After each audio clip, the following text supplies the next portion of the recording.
चला तर आज बनवूया चंपाकली। ही आहे पुढील रेसिपी। इथे 1 वाटी मी मैदा घेतलेला आहे। 3 चिमूट मीठ ॲड करणार आहोत। 2 चम्मच तूप ॲड करणार आहोत।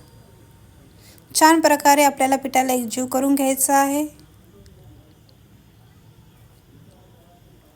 थोडं पाणी ॲड करून आपल्याला मीडियम सर पीठ मळायचं आहे। जास्त घट्ट पण मळायचं नाही आहे। छान प्रकारे एकजीव करून घ्यायचं आहे पिठाला।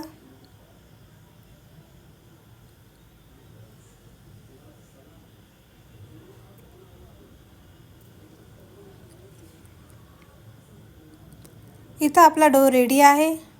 15 मिनिटांसाठी रेस्टला ठेवूया।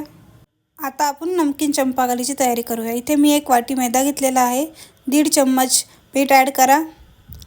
1 चम्मच ओवा ॲड करा। 2 चम्मच तूप ॲड करा। छान असं एकजीव करून घ्या पिठाला। थोडं पाणी ॲड करून आपल्याला मीडियम सर पीठ मळायचं आहे। जास्त घट्टही नाही, जास्त पातळही नाही। छान एकजीव करून घ्यायचा आहे। आता आपला डो रेडी झालेला आहे। 15 मिनिटांसाठी रेस्टला ठेवूया। चला पाकाची सुरुवात करूया। इथे मी 1 वाटी साखर घेतलेली आहे। त्याचबरोबर मी अर्धा वाटी पाणी घेणार आहे। इथे आपला पाक रेडी झालेला आहे। इथे मी 1 वाटी इलायची ॲड करत आहे।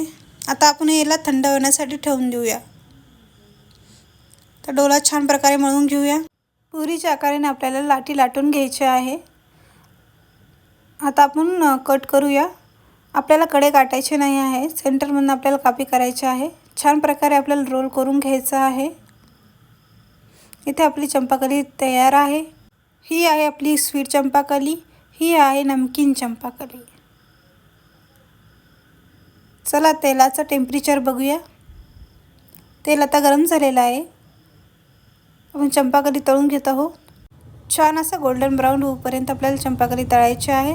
आता आपल्याला पाकातनं बुडून काढायचं आहे चंपाकलीला। ज्या प्रकारे मी दाखवत आहे त्याच प्रकारे तुम्हाला बुडून चंपाकली काढायची आहे। पाहिजे असेल तर तुम्ही रंगीत चंपाकली पण तयार करू शकता। पिठामध्ये तुम्ही फक्त फूड कलर ॲड करायचा आहे।